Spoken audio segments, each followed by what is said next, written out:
reality, the gospel story of Jesus is not a factual portrayal of a historical master who walked the earth 2,000 years ago, but a myth built upon other myths and godmen, who in turn were personification of the ubiquitous solar mythos and ritual found in countless cultures around the world thousands of years before the Christian era.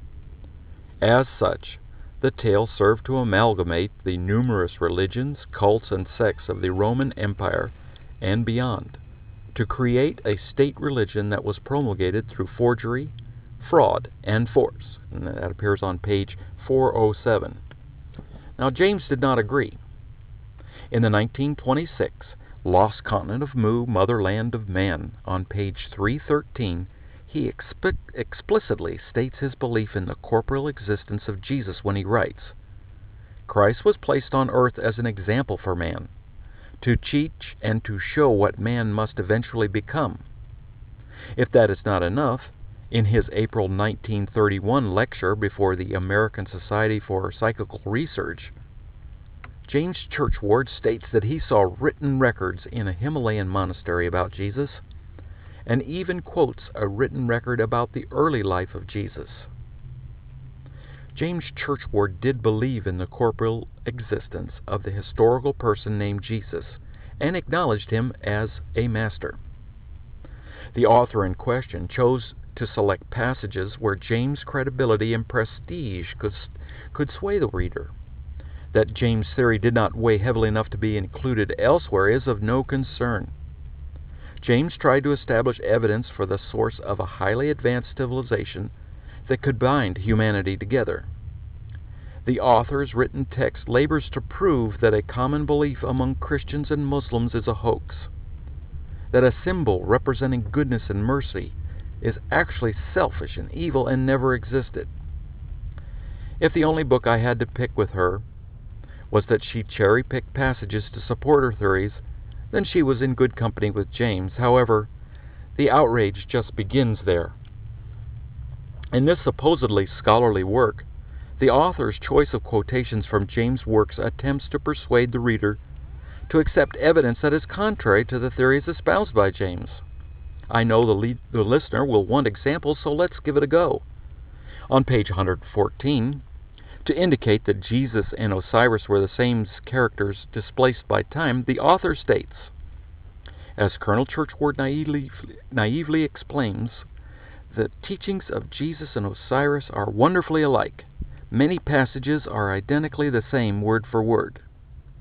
Now, taking only the first sentence from the paragraph on page 254 of The Children of Mu, the quoted passage, leaves out this closing sentence. Both Osiris and Jesus were selected instruments of our Heavenly Father, the Great Nameless, sent on earth by Him to teach His children the road to eternal happiness.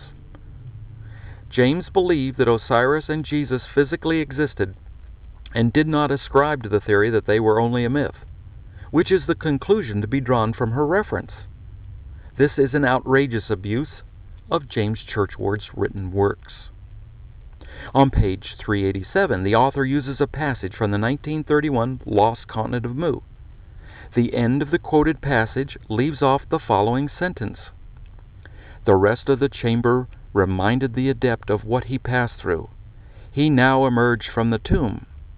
Now, the next sentence in the Christ conspiracy, after the quote by James, reads, Thus, the Great Pyramid is not and never has been a tomb, except symbolically, as it was used to introduce the adept to the higher mysteries of death.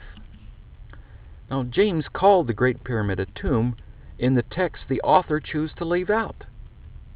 The author abuses his words to indicate that the Great Pyramid is not a tomb. This is another example of outrageous abuse perpetrated by this author.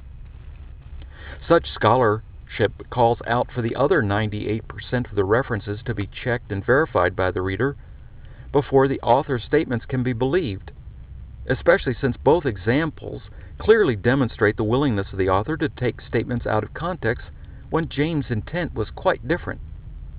In summary, James Churchward would roll over in his grave if he knew that his works were being used to support and advance the theories set forth in the Christ Conspiracy.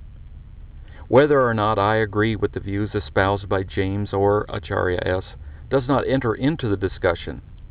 The fact that the author quoted and misquoted James Churchward does not indicate that James Churchward or his written works are in agreement with the theme, conclusions, or goals of the Christ Conspiracy. Actually, as shown earlier, James Churchward did not agree. Furthermore, considering the outrageous scholarly behavior, I would not be inclined to read another sentence from her pen, nor would I ever quote her works so as to avoid the stain thereof.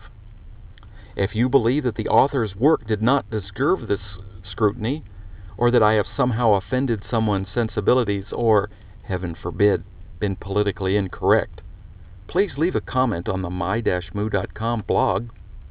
And if you wish to respond with a video comment, please post a link to it on the same blog.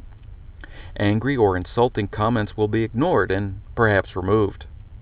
Well, thanks for listening, and have a great day. This production, copyright 2007 by Churchward & Company, all rights reserved.